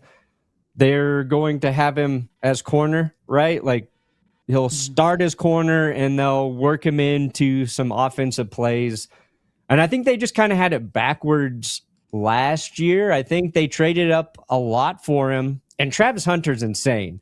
I've never watched somebody as insanely talented as Travis Hunter, who he never left the field and he never got tired. And doing that at altitude it's very impressive. Throwing the fact, he was playing in Boulder and he was on the field for all the offensive snaps and all the defensive snaps. I forget what his total snap count was. It's insane. But he was a better corner than he was receiver, right? Like, I think the Jags just had it backwards. And I think corner, it's a tougher position to play. It takes a little more time to, I think, find your rhythm at that spot in the NFL, and they wanted him to be receiver first and then package him in as a corner, which I didn't think made sense last year. He should be starting corner. That's what they're gonna do this year. And I think they saw what he brings to the table as a wide receiver is probably better suited as your wide receiver 3. And that's just another thing that was perplexing. Like, if he were drafted as a corner, he probably would have been a first-round draft pick. If he were drafted just as a receiver, you're talking a day 2 pick last year. So they wanted him to do the thing that he wasn't as good at, and that's a football decision that I feel like Pat Shurmur would have made. So we'll see. And it's never a good thing when you say that's a decision that Pat Shurmur would have made. You can find him on YouTube. That's Good Sports. Perna, always appreciate you for stopping by, sharing some laughs and sharing some knowledge with us. Appreciate you, my friend. We'll catch up soon. Thank you guys for having me. All right, Brandon Perna, he is the absolute best. But coming up next, we are one day away from the NBA draft and is the ultimate domino that could fall coming soon. A Giannis trade. We'll get into that coming up next.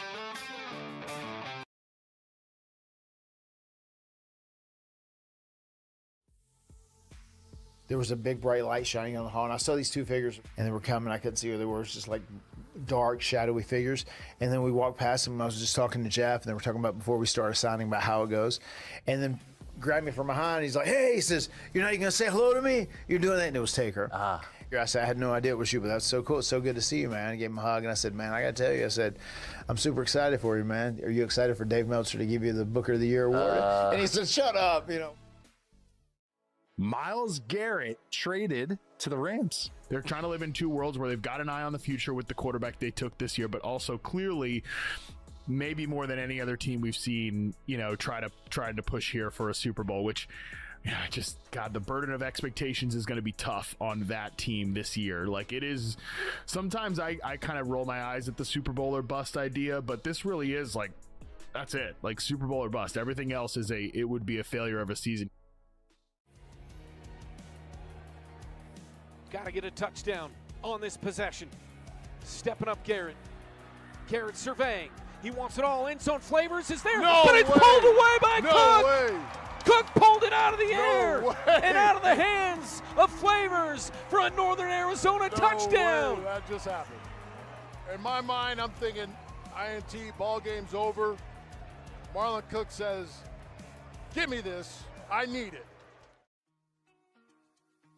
I grew up in Colombia, so soccer was our life. We grew up watching it, during the weekends. We all would go to the stadium, whatever. When I moved to the United States, I kind of lost that, passion for it. But I wait for the World Cup, and then I'm back. You remember what happened in '94? Oh, I remember. I didn't know if you were going to bring it up, but I remember. Yeah, the U.S. No, obviously I'm not won. gonna bring it up. I'm just saying. Nobody brought it up. Nobody brought it up. Breaking news in the NBA. No, not that. I'm so sorry to disappoint any Giannis fans out there. But according to Shams Charania, Pete Thamel, and Adam Schefter, Michigan coach, fresh off of a national championship, Dusty May is finalizing a deal to take the Dallas Mavericks head coaching job. Coley, this is brand new breaking news right here.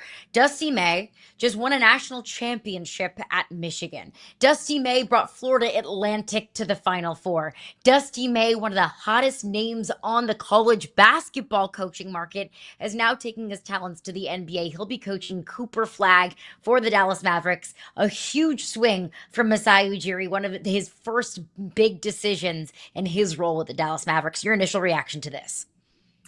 I'm pleased for the Mavericks. I mean, it actually feels like this is a good decision on top of drafting Cooper Flag last. Like, these are now two good decisions that they've actually made, and this is a really good one, really big one. But when it comes to May himself, I'm a little shocked. I'm a little perplexed. This is just my initial thought on it. I know this is just happening as we're coming back on air here. But this is a guy that has been in the college ranks and has basically done everything you can do, right? He's won a championship. He took a smaller program and took them to the Final Four when they weren't really supposed to be there a couple of years ago. So he has kind of done a little bit of everything, but it just feels like this was such a moment at Michigan to capitalize upon, to build upon. I mean, right after that championship, I mean, literally 8 hours after that championship, he's on the phone with recruits telling them why they need to come to Michigan. They just won a championship. They totally renovated that roster, bringing in transfers from all over the country, and built a winner immediately. And it just felt like that was a moment for him to say, okay, I can put some roots here in Ann Arbor for just a couple of years. It doesn't have to be a long time, but for a few years, and build an even bigger winner, bringing Michigan to these heights of a true dynasty once again. It just felt like that was what Dusty May was about to do. And now he's picking up roots and he's going somewhere else. And I mean, that's the nature of coaching these days. That's the nature of sports these days. That's the nature of even our business, right? You know, when we get an opportunity to move somewhere else, we pick up and we go right away. But man, you know, I think if you're the Mavs and Mavs fans, you have to be excited about the fact that here is clearly a coach who has some sense of roster building, of bringing pieces together that may not look like they fit. You know, he certainly did a great job of that at Florida Atlantic, and also did a great job of that at Michigan with that championship, bearing that out. So great thing for the Mavs, a little bit of a perplexing thing for May to me right in this moment. But I do think that ultimately it probably will pay off for the people in Dallas. I'm with you, and that when you come off of a championship, and like you said, the very next day he's on Zoom calls with the recruits, that he just kind of felt like he was wired that way, of the college way, of you're constantly rebuilding your roster. But just because he was doing it doesn't mean that he enjoyed it or that it was easy. Because I have said this for any sport at the college ranks, it has never been harder to be a college head coach than it is right now with the transfer portal, and especially in basketball, that players can leave after their first year. So you're dealing with the transfer portal. You're constantly recruiting your own roster to not enter the transfer portal. You've got almost yearly annual, roster turnover. You're dealing with NIL. You're trying to outbid some of the other blue bloods in college basketball. basketball. I mean, we just saw Mark Pope at Kentucky commit like $6 million to one of the top players in the transfer portal. It's hard to keep up, especially at a school like Michigan. Now, Michigan has plenty of money. I'm not saying that. But a school like Michigan that wants to be competitive in so many different sports. I mean, how much money have they invested into their football program? How much money are they investing into the women's basketball program?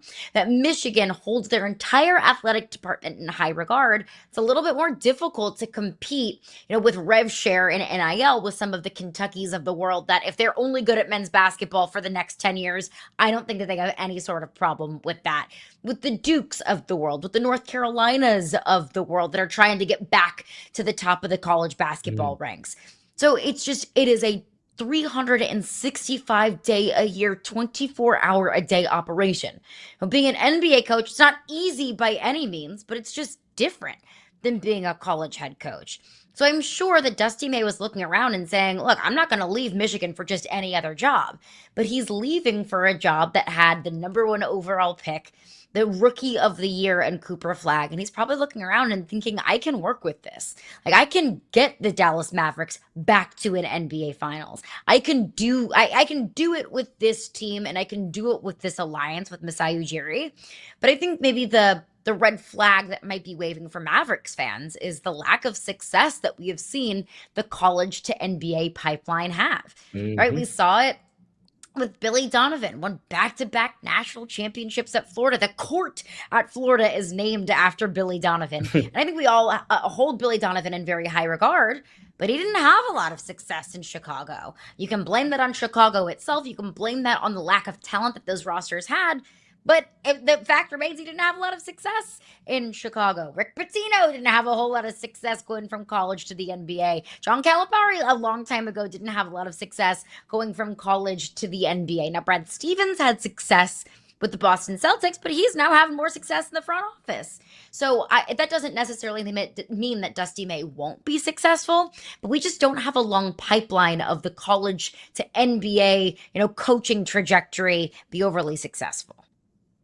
Yeah, and that was going to be my next point too. It is a totally different beast. You're talking about, and we actually were kind of chatting about this offline before the show even started, specifically looking at baseball and what Tony Vitello is doing with the Giants, and how you can be a college coach, you can be wired a certain way, you can feel like you can talk to players a certain way, execute certain types of game plans in the college game, have a level of authority in the college game that just doesn't translate to the pro level. And whether that's baseball, NFL, NBA, what have you, there is a difference. There's a difference between having 18 to 22-year-olds who you can really kind of control and dictate your orders to, whereas you've got 22 to 45-year-olds who are multimillionaires who are getting paid 10 times more than you, who don't have to always accept what you tell them.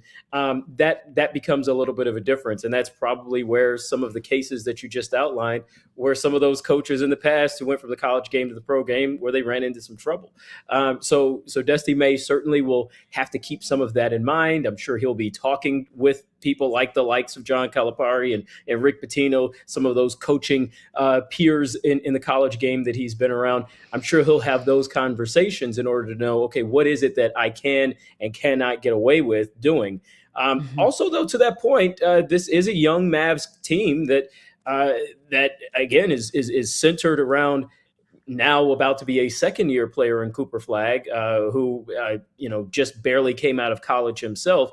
So maybe there is something to say right there for May, that he will be directing some younger pupils for at least some period of time. We'll see how long he actually stays in this role. I know we're still working out the details of this particular contract, but maybe in this case it works better than it would if, say, he's coaching a team that's a little longer in the tooth than the Mavs currently are.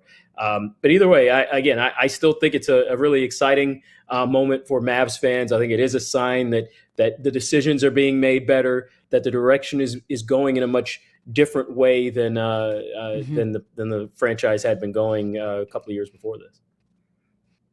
I love this hire for Dallas. I really do. I think that right now, we'll evaluate this in next year, 3 to 5 years of how it actually turned out to be. But right now, my initial reaction is home run hire from Masai Ujiri. Because I said whenever they moved on from Jason Kidd, that this hiring was so critical for the future of the organization. Because the quickest way to ruin young talent is to have a constant turnstile at the head coaching position. New philosophies, new cultures, new systems, new ways of life. That if you constantly have a new head coach, then your young player, no matter how talented they are, no matter how talented Cooper Flagg is, and he has a ton of talent, he can't, if you don't have consistency, if you don't build a foundation for that young player, you're going to ruin him. So it was so critical for Dallas to get this hire right, to make sure that that Cooper Flagg has a healthy ecosystem around him moving forward. How many times have we seen #1 overall picks totally and completely fizzle out of the league altogether? Now, some of that might be themselves to blame, but a lot of times it's the organization to blame. I always believe that bad organizations, ruin young players much more than a young player could ruin an organization. So what you do right now is bring in a highly respected coach that has been able to elevate teams every stop along the way, elevating Florida Atlantic to the Final Four, a team that nobody thought could get there, elevating Michigan to win a national championship. So now his next step will be elevating the Dallas Mavericks and getting the most out of Cooper Flagg that they can possibly get. I think they got the hire right. Now, we shall see. But coming up next, I'll be joined by somebody that knows the NBA better than probably anybody else. What he thinks of this hire, what he thinks of this draft. Legend Corey Maggette joins Yahoo Sports Daily coming up on the other side.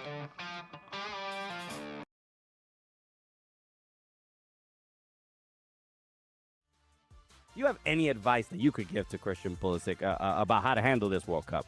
I think if he can find a zone where he is that kid again that is on the field with his buddies, and these are his buddies. This national team, these guys are close, and just understand not overthink the opportunity and the pressure and the home World Cup, but be like, what a privilege it is for us to be on this field right now representing the United States.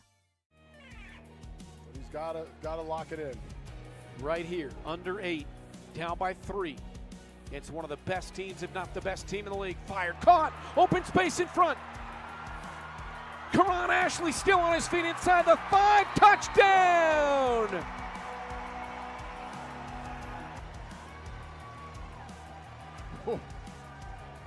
This is again why we love the indoor football league. I'll take it as a miss because it didn't work. But I still think this guy has the potential to become a star in this league. I was super on the train of draft Jonathan Kuminga. And so I'd have to say that that's my miss, but not miss from the standpoint of Killian Hayes type of miss. Miss from the standpoint of ultimately it didn't work. And now he's trying to and will figure it out, I think, in Atlanta. We'll see how things go. And this is the kickoff here by Kevin Macias, who was a Sugar Skull until 2 weeks ago. And the return up to the races, Aaron Jackson. Touchdown, Sugar Skulls returning the opening kickoff. This is outstanding. And you know what's funny? So I was downstairs, and Mr. Jackson came up to me. He was like, hey, man, I appreciate you saying good things about me. I was like, look, if you make plays, I'm going to say good things. So if you want me to keep saying great things about you, keep making plays.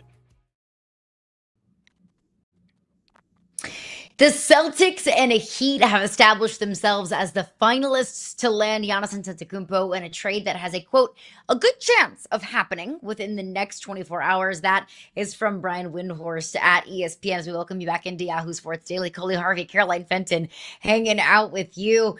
So, Coley, we know that Giannis has the potential to totally and completely steal the show, steal the spotlight of draft night, but it seems inevitable that this trade is going to happen before the draft. I think if you're the Bucks and whatever picks you get in return, that you want to start seeing, the fruits of that at least starting in the 2026 NBA draft. We've heard the Celtics, we've heard the Heat emerging as the favorites to land Giannis. Your initial thoughts, if you are Milwaukee, looking at what both of these teams could offer. We've heard Miami's offer includes Tyler Hero, Khalil Ware, Jaime Jaquez, and the number 13 overall pick in this year's draft. Versus Boston, we feel like Jaylen Brown is probably going to be the big trade piece that gets this deal done. If you are Coley Harvey, Milwaukee Bucks general manager, congratulations on your new role. Very exciting time to step into that role. Which team has the more attractive trade offer, in your opinion? To me, it's Jaylen Brown. Say what you will about whatever has not happened in Boston, whatever has transpired incorrectly over the years between Jaylen Brown and the Celtics. But he is the better player of this entire scenario when you're talking about the compensation that would go back to Milwaukee for Giannis Antetokounmpo.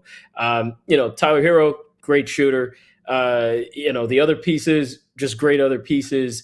You get a 13th pick. That's obviously a solid as well, in terms of the compensation coming from Miami. But I think if I am Coley Harvey, the general manager of the Milwaukee Bucks, I'm putting that hat on. I want to trade with Boston. I want to get a real star for my star. I want to get a star who I feel like will fit into my offense, into my scheme. And again, if I'm Boston, I don't really know why we're here with Jaylen Brown and the Celtics. I know that some of this is his feelings on the situation. Some of it also is just the way that this is all kind of deteriorated over the last few years. But if I'm him and if I'm the Celtics, I still want to try to run this back and make this work. This is still a team that's just 2 years removed from being in the finals. This is a team that 3 years removed from being in the final. This is a team that has been building with the Brown and Tatum connection for so long. And maybe it's just that. It's just that he's able to say, look, this doesn't feel like it's working for me. I want a fresh start. I just don't think that he is going to see the kind of fresh start that he's, ideally looking for, after his run in Boston. He's not going to be, if he's going to Milwaukee, he's not going to be competing for potentially championships like he just was. So if I'm the Bucks, give me that, give me that player, who we can go in and make this trade with. And, if you're Giannis, of course, that's a nice scenario for you. You go to a team where, you will be the star. You and Tatum will get to run things, and you have a chance to possibly bring a team in a city that's starved for a championship another chance at that. You get a chance to play in a place like TD Garden. You play rivals like the Knicks in that conference, and you really feel a little bit more of the energy of what being a superstar in the NBA is, something that he hasn't really felt in a really long time, because A, the Bucks have been very good, B, there's been the drama with him and the front office and the coaching staff and the last iteration of the coaching staff. So yeah, if you're Giannis, I think that's where you want to go. But then there's also Miami. There's always the great scenario of being down there, of living down there. And that's always a team, at least in the last several years, it seems like it'll come out of nowhere when you least expect it, go on a run, do something special. And with someone like him in that mix alongside Bam Adebayo, you could see the Heat also doing well. But even all of that said, I just feel like the best scenario for all parties involved is for Jaylen Brown and Giannis Antetokounmpo to switch places. I'm with you. If you're the Bucks, you're getting a superstar in exchange for a superstar. And you can sell to your fan base that that's the right move, right? You can sell to your fan base that just because we're moving on from Giannis doesn't mean that we're going to go back into total and complete irrelevancy and be a lottery team for the next 3 to 5 years. I guess you can't really do that now. And you know what I mean? But I think that that is the best move for the Bucks. I mean, you have Jaylen Brown, who is an MVP caliber player who largely carried the Celtics to the postseason this year. So you're getting a legitimate superstar focal point type of player in return for a legitimate superstar focal point type of player. I'm with you though. I don't know how much sense that makes for the Celtics. Like, has it really gotten that bad behind closed doors that you have to move on from Jaylen Brown? Like, has the relationship between Jaylen Brown and Jason Tatum or Jaylen Brown in the front office really soured that much just a couple of years removed from a championship? Like, I get it that Jaylen Brown has had said some questionable things in the offseason, that he talked about how this was the most fun he's ever had playing basketball on his live stream. And it's like, okay, well, you played without Jason Tatum, and this is the most fun that you've had in a year that you got bounced in the first round of the playoffs, not the year that you won a championship. Like, that's weird. That raises some eyebrows. We had Tracy McGrady coming out and saying that Jaylen Brown's relationship with the front office has soured. That's Jaylen Brown's mentor. Like, that's a guy that Jaylen Brown, confides in a lot. So we know that's directly coming from Jaylen Brown's camp. That kind of makes you raise an eyebrow a little bit. But is it really that bad? Is it really, so bad that you have to move on from him? Especially, and look, I know what Giannis Antetokounmpo can bring any team. I know he's a superstar. But let's be really honest about Giannis. Let's be honest. He's 31 years old, going in his 32-year-old season. He's Thank you. Thank you. He played in 36 games last year. He's played 8 of the last 16 Bucks postseason games. Giannis is not a great three-point shooter. He's a career 28% three-point shooter. Unless Joe Mazzulla is willing to change and adjust his philosophy of chucking up 1,000,000 three-pointers per game, I don't see how Giannis really fits into that system. So if Jaylen Brown and Giannis get traded for one another and whatever other supplementary picks it would take to get the deal done, I think I like it the least, shockingly, for Boston. Yeah. I don't like this for Boston. I agree with you with that, because I don't know what you're going to be losing a lot. To me, if you're anybody in this situation, if you're anybody but the Bucks, you're losing a lot. I mean, even those pieces that Miami is reportedly shopping, those are key players. Tyler Hero is a key weapon in the offensive end of the court for the Heat, especially in clutch situations and clutch moments. He's a battle-tested player himself, having appeared in the postseason a few times now for the Heat.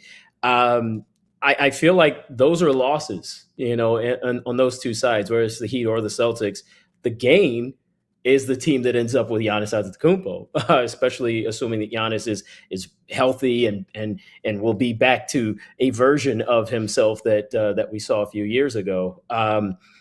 It does very much feel like it's a loss if you're Boston and you're going to lose out on a guy who it still feels like you can. And maybe, we talk about, well, what is it? What's going on behind closed doors? Are things really that bad? I mean, 82 games is a long season. That's a long way to go.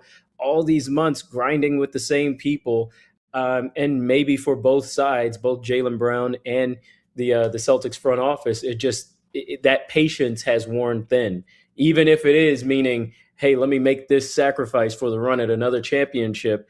Maybe for both sides, it's just their patience is worn thin with having to go through that slog one more time. We just don't know because we're not behind closed doors. But I just personally, from the outside looking in, it's like, come on, guys, get it together, because it still feels like you have the pieces in place to make something special happen.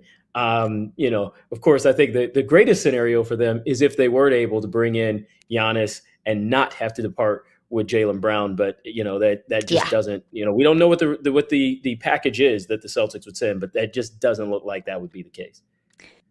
That's the dream scenario if you're Boston, because we did hear reports, some rumblings just a couple of weeks ago, if not last week, about how that was the Celtics' plan of collecting Giannis and Jason Tatum and Jaylen Brown and running it back with those three. Like, I definitely see that vision. But tell me what in the world the Celtics have to offer the Bucks that doesn't include Jaylen Brown or Jason Tatum that would be worth moving off of Giannis Antetokounmpo for. You would definitely have to involve a third or a fourth team, but from all reports, it looks like there will not be other teams involved. It'll be more just kind of straight up. So, like, yes, I would understand the Celtics want to do that. I also want $1 million, but just like some things aren't necessarily realistic.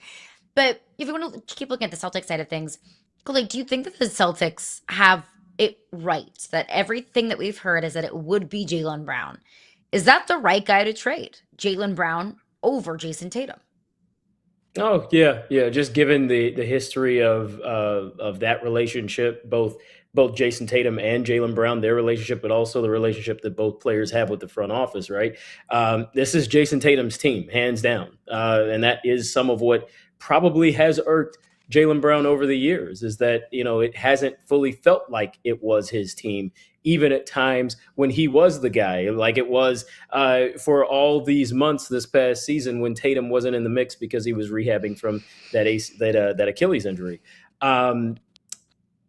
So yeah, is that the right person to be dealt? I'd say yes if you're the Celtics. If you're Jaylen Brown, that's also probably the right scenario for him to be dealt. But Tatum, no. I mean, you continue to build around Jason Tatum. This whole team has really been built for Jason Tatum ever since he's been donning the green and white for the Celtics. And he came back looking almost better than ever after that Achilles injury. He looked really, really good when he finally was able to play this year, and obviously came back even earlier than anticipated because he felt like this team was in win now mode and could do something in order in the advance of winning a championship this past season. So I think that is the right scenario. It would have to be, if you're getting rid of one of these two stars, it's got to be Brown over Tatum. Jason Tatum is the Boston Celtics. Like, he is the face of that franchise. I don't think that you can move off of Tatum. I do think that Jason Tatum is the better player. That is not anything against Jaylen Brown. I mean, looking at what Jaylen Brown did this past season, obviously Jaylen Brown is a superstar, but Jason Tatum is the better player. I think that Jason Tatum is maybe the more beloved player in Boston. And it feels like with all of the things that Jaylen Brown has been saying this past offseason, it clearly rubs the Celtics the wrong way. Jason Tatum has never been that guy that's going to go on social media and talk about, things that are happening in the locker room. He's not going to be the guy that, goes live on Twitch or Twitter or whatever. And there's nothing wrong with that. Like, I have no issue with players having a life off of the court, for players, wanting to talk on social media, but it has drawn a lot of unwanted attention to the Boston Celtics organization. Jason Tatum's just not that kind of guy. He only posts like Emo's pizza advertisements on his Instagram. Just kind of does his own thing. I think the Boston Celtics also kind of appreciate that. But looking at the Miami side of things too, Tyler Hero, Jaime Jaquez, great players, not going to do it for me. It doesn't really wow me. It doesn't really knock my socks off. No matter how many times Tyler Hero's brother wants to post pictures of a buck underneath his Instagrams. Maybe that is what gets it done for the Bucks. But if you're going to compare that to Jaylen Brown, that's the least advantageous trade package, in my opinion, Coley. Yeah. I don't know, and that's why when we're asking, okay, so what is Boston giving up? Because we don't have the reporting just isn't really out there in terms of what the Celtics would give to the Bucks. We do have some semblance of reporting on the Heat, and that's why we do know those names. But when I look at those names for the Heat, that's what makes me say, well, maybe the Celtics package doesn't include Jaylen Brown. Maybe it is like Peyton Pritchard, and in that case, then. Okay, that trade makes some sense, at least for the Celtics. But if you're Giannis, you got to be like, how come Tyler Hero's name is connected? And no offense to Tyler Hero, but how come a player on that stature is the 1-for-1 or one of 2 or 3 for me, and not a guy like Jaylen Brown? It seems like those two names, those two players who are in a similar caliber and category, that they should be 1-for-1, so to speak. Peyton Pritchard, very famously the Caitlin Clark of the NBA. There's no doubt this story is not going anywhere. And maybe, possibly, probably, we will see some news before we hit the NBA draft tomorrow. But expect to see a lot of smoke and a lot of discussion surrounding the Giannis sweepstakes over the next 24 hours and some change. We'll take a quick break here, but coming up next, it was a massive weekend in the sports landscape. On the green, on the pitch, on the court, all the things over the weekend that made us say, wow.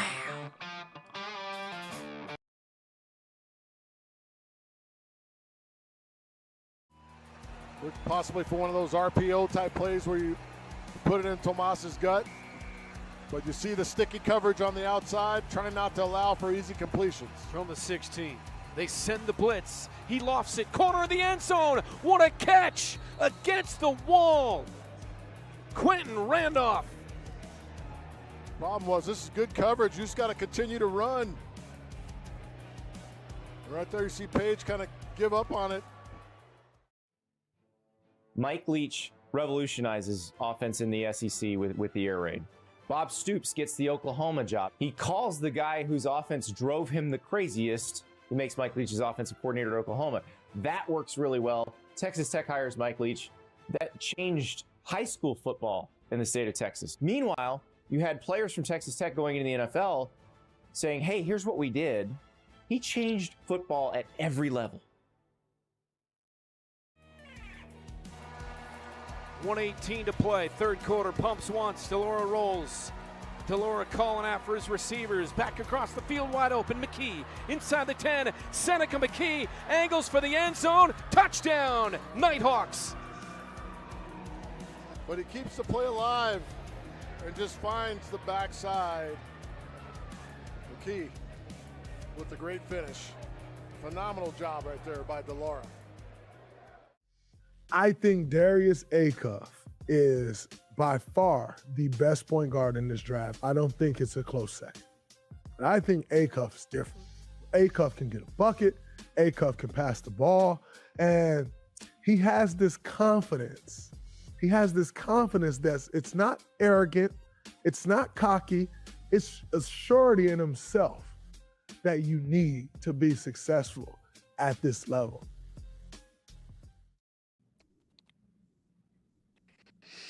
I now present to you Owen Wilson saying, wow, that is one of our favorite sound effects. Yep, thank you. Shout out to our director, Tony. One of the best sound effects that we use here on Yahoo Sports Daily, of the many wonderful ones that we use here on this show. So that man's face can only mean one thing. We're going to play a little bit of game of Goin' Owen. We're going to react to some of the stories from the weekend. There have been some wild stories in sports from this past weekend. If something absolutely blew your mind, you will hear this. Wow. Wow. And if not, we'll explain why that it so lacked well. a little bit of thank you so much. It is, I think, one of my best talents that I cannot capitalize on. It is just a good Owen Wilson impression. Doesn't really get you anywhere, but I will take it nonetheless. But first up, we'll start with Wyndham Clark. Wyndham Clark, excuse me. He gets his win at Shinnecock Hills, his second career U.S. Open, this time getting it done there at Shinnecock. The crowd was riding and razzing him all day. There was one he teed off, and as soon as the club hit the ball, I could hear, "Get in the water," which is not something that you hear very often in golf, but it was mind over matter for him. Are we going Owen for Wyndham Clark here for a win at the Open? Yeah, I say give me a wow. It can be a medium-sized wow, but give me a wow. Yeah, I mean this is big. I mean, he did not have the crowd on his side at all weekend, and Wyndham Clark is, he's had his a little bit of a journey the last couple of years, but had a win at the CJ Byron Nelson Cup earlier this just a few weeks ago, about 3 or 4 weeks ago, and then having this U.S. Open win, big deal for him. Also, Father's Day. His dad, he said after the tournament was over that his dad hadn't had a chance to really see him a whole lot at various tournaments in recent days. And then, boom, there he was, surprised him. His dad had a chance to come to Shinnecock Hills, and there's what a great look. I mean, that's a wonderful shot of them hugging and embracing right there on the 18th green. So big congrats to Wyndham for pulling that off. And again, under some harsh conditions, because that crowd was not doing him any favors, which you don't normally see that on a golf course, especially at a major. Yeah. But yeah, he pulled that off. Give him a wow. The crowd was not very forgiving. And that story about his dad is very sweet, and it is very endearing, especially on Father's Day nonetheless. I don't think I'm going Owen for this one, honestly. Because I did not know I did not know the lore of Wyndham Clark. I am not the most in tune to the golf world. But whenever I heard all the backlash from the crowd, I'm thinking, okay, why him? Like, what is everyone's beef with Wyndham Clark? I saw and did some research on the outburst that he had at Oakmont last season when, after a bad outing, he completely obliterated and ruined the locker room. When he threw his club at the PGA Championship at Quail Hollow last season, that Wyndham Clark has got a little bit of a temper.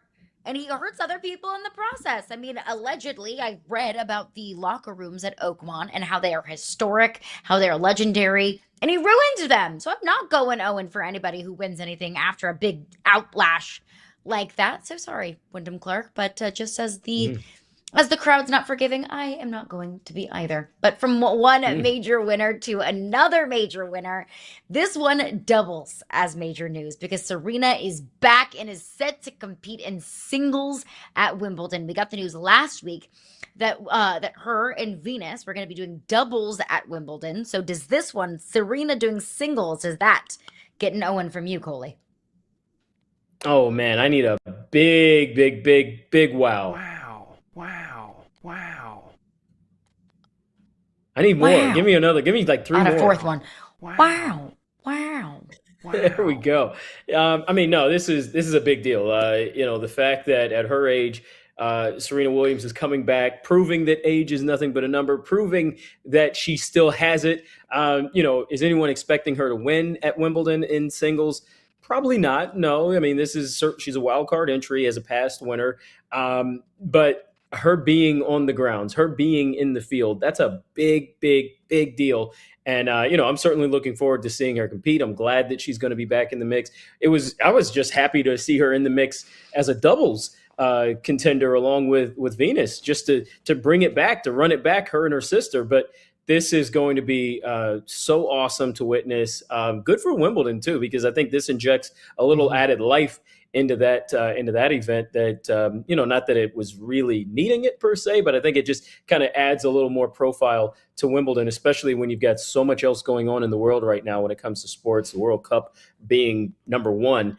Yeah, I'm excited. I like that big wow because. I just want to see what she does. Again, probably not going to win this tournament, but she's going to be in the mix at least for a few rounds here.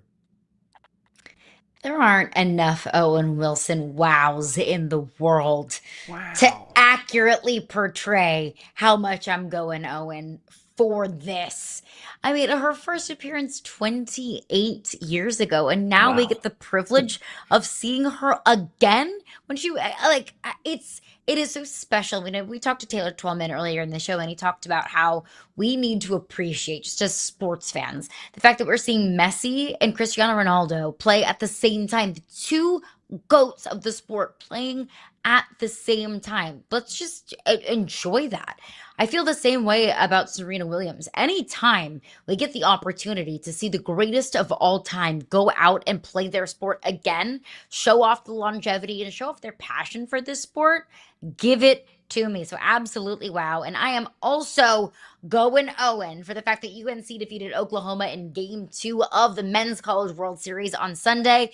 They took down the Sooners 6-2, so it is a winner take all Game 3 tonight. And I'm going Owen for this because I will always take a Game 3 in the College World Series, just like I'll always take a Game 7 in any other sport. A winner take all in a scenario where Oklahoma hasn't won a national championship in over 30 years. North Carolina has never done it, so a lot on the line for these two programs, Coley. I am going wow for what's going down in Omaha today.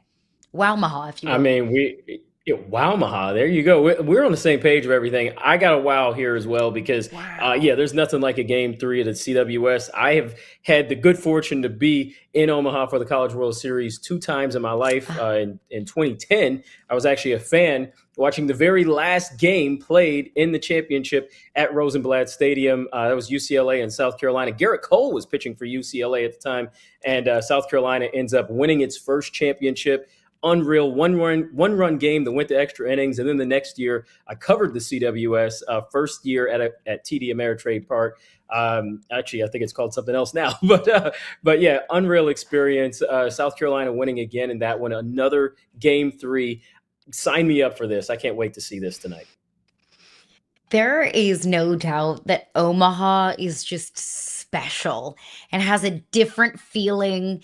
It is such a special sporting event. And if you haven't, enjoyed college baseball before, just tune in tonight because it's going to be an absolute blast, as will all of the other sporting events that we have going on today. We'll be back tomorrow to break all of it down. Appreciate Coley Harvey for holding down the fort with us. We'll see you tomorrow on Yahoo Sports Daily.